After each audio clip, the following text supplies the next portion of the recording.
Welcome Smart Investor to my channel Nizar Imam. Jadi di episode kali ini mungkin agak sedikit berbeda. Saya mau minta maaf terlebih dahulu sebelum episode ini mulai. Kenapa? Karena di episode kali ini mungkin saya nggak akan ngasih banyak insight tentang saham, tapi lebih ke opini saya tentang bursa kita, tentang channel saya juga seperti apa. Nah, tapi tetap akan saya usahakan agar ini bisa bermanfaat untuk teman-teman semua, karena juga saya kaitkan dengan teori-teori yang ada. Jadi mungkin langsung aja ya kita mulai videonya. Video ini mungkin terlihat seperti curhatan saya ya, terutama tentang channel saya. Teman-teman juga mungkin sudah tahu ya kalau channel saya itu sejak Maret kemarin itu sampai sekarang mungkin viewersnya itu bisa terlihat menurun cukup tajam ya. Itu sebenarnya banyak faktor sih, bisa juga karena identitas saya yang mulai menghilang, atau orang udah merasa nggak bermanfaat lagi video-video saya, atau mungkin juga karena ya memang populasi value investor di bursa kita itu berkurang drastis ini ya, lagi di bottom-bottomnya sekarang. Ya itu mungkin bisa sampai kita dengar kalimat value investing is dead. Itu juga salah satunya karena itu ya, populasi value investor sekarang sangat berkurang. Tapi poinnya bukan di situ. Itu semua sangat dapat dipahami, understandable lah. Yang nggak bisa saya pahami itu justru kayak seperti ini. Ya, jadi ada yang komentar saya banyak salah, banyak meleset gitu ya, prediksi saya karena gitu. Kenapa kok saya masih ngomong di YouTube, masih sok-sok ngajarin orang segala macam. Nah, ini saya gara-gara ini tuh gatal banget pengen ngomong, pengen speak up. Kenapa? Karena ada beberapa hal yang menurut saya itu kurang tepat dan perlu diluruskan. Yang pertama, poin pertama itu yang tentang minus ya. Gini teman-teman, ketika kita memutuskan untuk jadi seorang investor, yang namanya minus itu adalah inevitable.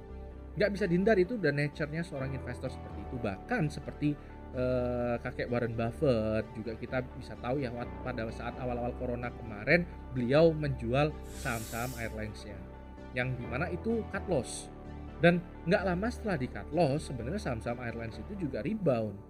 Ya, jadi ruginya cukup banyak. Juga kita mungkin bisa lihat seperti Pak LKH ya. Beliau ini juga pernah mengalami loss yang cukup dalam ya, dari 1000 sampai 50 ya, floating loss sampai 95% bahkan. Nah, tapi akhirnya bisa untung juga ya. Nah, di situ kita bisa lihat mereka itu bahkan pernah melakukan kesalahan yang cukup besar juga, tapi karena mereka belajar dari kesalahan itu, mereka bisa menjadi seorang investor yang terbaik sepanjang masa, bahkan sampai sekarang ya. Seperti itu. Jadi kalau teman-teman, poin keduanya ini ya, kalau teman-teman melihat ada seorang influencer ataupun investor yang kelihatannya kayak hijau semua portofolionya, itu ya simple. Mereka lebih baik dalam menyembunyikan kebenaran daripada saya. Kayak gitu aja. Jadi nggak ada ceritanya investor itu nggak pernah rugi. Ya, itu yang pertama. Nah, mungkin yang poin ketiga, justru saya memang nggak berniat sama sekali untuk menyembunyikan itu, karena saya justru malah berharap viewers saya itu belajar dari kesalahan saya. Lesson learn-nya itu ada. Gitu. Jadi ketika saya buat kesalahan, saya itu kayak merasa ada tanggung jawab moral untuk nyampaikan ke teman-teman semua kira-kira apa kesalahan saya, sehingga nggak diulangi gitu loh, nggak melakukan hal yang sama dengan saya. Nah, itu poin ketiganya. Itu mungkin sedikit cerita tentang kegelisahan saya ya, tentang channel saya. Tapi mungkin yang akan saya bahas berikutnya ini lebih ke tipikal investor kita sekarang ya. Jadi tipikal investor kita sekarang ini kan mungkin lebih ke apa ya, pengennya itu yang instan gitu ya, pengennya yang cepet. Itu mungkin efek dari bursa kemarin crash juga ya, jadi ada shifting, perubahan karakteristik investor kita. Nah, sebenarnya ini sangat-sangat manusiawi, sangat-sangat wajar. Manusia itu sifat dasarnya memang kan greedy ya, tapi jangan sampai greedy ini menyebabkan kita nggak bisa membedakan mana yang benar dan mana yang salah gitu, mana yang iming-iming aja, mana yang itu asli, mana yang fake, yang tipu. Itu nggak bisa membedakan karena ada rasa greedy tadi. Ya contohnya seperti ini, contohnya gini, kita mungkin pakai analogi aja ya biar lebih mudah dipahami. Anggaplah ada sosok ya. Nah, sosok ini dia memang mengekspos lifestyle-nya dia. Memang yang dikasih tahu ke orang itu contohnya seperti gaya hidupnya dia yang glamor, mobil mewah, pendapatan gila-gilaan, seperti itu. Nah, pada satu ketika sosok ini itu ngasih tahu sama teman-teman semua bahwa dia akan ngajari caranya agar bisa seperti dia. Ngajari rahasianya agar bisa seperti dia. Nah, orang-orang yang terlalu greedy tadi itu pasti akan terjebak.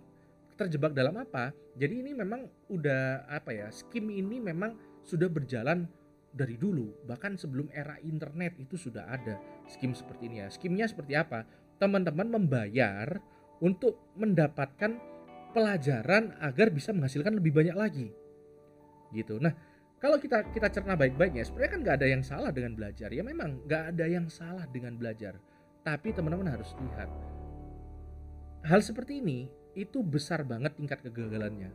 Kenapa? Kenapa kok bisa pelajaran-pelajaran jualan pelajaran seperti ini itu bisa kegagalannya itu tinggi banget? Karena biasanya orang itu secara nggak sadar ya, beli kursnya, beli pelajarannya itu sebagai jalan pintas agar bisa seperti sosok yang tadi itu, sosok yang membuat expose di lifestyle-nya tadi itu, seperti itu. Jadi memang bukan niatnya untuk belajar, tapi memang beli aja biar dapat rahasianya kayak seperti dia. Kalau udah terpancing seperti itu, kecil banget kemungkinan untuk sukses di dunia investasi, kecil banget, karena dunia investasi itu semuanya tentang mindset gitu. Jadi ketika kita sudah terjebak seperti itu, akan sulit banget untuk kita bangkit ya istilahnya, karena mindset kita udah rusak. Kalau udah seperti itu, kita carinya jalan pintas saja. Nah, sekarang pertanyaannya, apakah saya hipokrit? Apakah saya mengingkari apa yang saya omongkan sendiri? Ya, teman-teman mungkin pernah lihat ya, saya buat kelas yang sifatnya donasi, saya buat kelas yang berbayar juga ada. Ya, tapi kalau teman-teman cari tahu mungkin ya, nanya yang sudah ikut atau gimana, saya tuh selalu bilang gak ada yang namanya holy grail, dan saya juga gak pernah ngasih tahu apa yang besok naik. Sebenarnya karena saya sendiri juga nggak tahu apa yang besok naik gitu loh, gitu ya. Jadi yang saya kasih tahu apa dong kalau gitu? Yang saya kasih tahu itu justru malah gimana kembali ke esensi dari investasi tadi. Gimana caranya biar survive di dunia yang sekarang semua orang greedy, yang semua orang ini dia pengennya instan. Karena instan itu nggak mungkin dalam jangka pendek bisa sukses, tapi dalam jangka panjang dalam investasi itu sulit, gitu ya. Jadi caranya seperti apa ya? Ya yang saya kasih tahu itu justru agar kita itu punya standing ground yang jelas, dasar pemikiran pengambilan investasinya itu jelas, sehingga gak ikut-ikutan, sehingga lebih tenang ngehold saham, akhirnya gak kepikiran bisa tidur nyenyak, bukannya malah gak bisa tidur karena investasinya. Itu yang saya sampaikan, dasar-dasar agar kita punya pengambilan keputusan yang jelas. Bukan berarti akan langsung instan besoknya untung, enggak, tapi seenggaknya kita nggak ikut-ikutan, seenggaknya kita tuh rasional dalam mengambil keputusan. Itu yang saya sampaikan ya. Nah, mungkin kedepannya mungkin seperti apa bakal channel ini.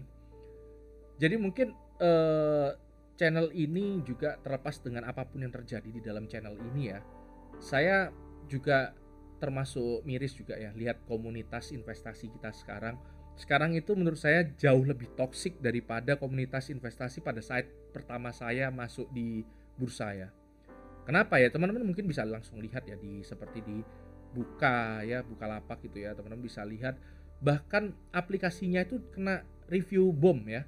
Di review jelek banget bukan karena aplikasinya, tapi karena sahamnya turun. Sampai segitunya loh.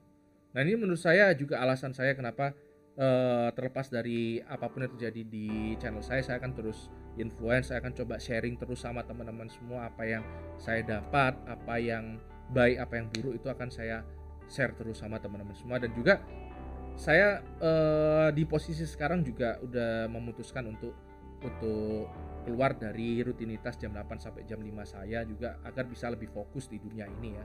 Jadi harapannya teman-teman bisa melihat perbaikan yang ada di channel ini ke depannya nanti ya. Saya sekarang sedang mencoba untuk melakukan sesuatu yang mungkin bahkan belum pernah dilakukan di dunia influencing di bidang investasi ya. Nah, mungkin teman-teman nanti bisa lihat aja. Ya, kurang lebih itu sih yang ingin saya sharing ya sama teman-teman semua, yang opini-opini saya juga. Mungkin saya terakhir ingin menyampaikan terima kasih teman-teman semua yang udah support channel ini sampai di posisi sekarang ya. Saya terima kasih banget. Ya semoga ada manfaatnya dan kedepannya saya akan coba lebih baik lagi. Mungkin itu aja sih episode kali ini ya. Tetap cerdas dan tetap santai.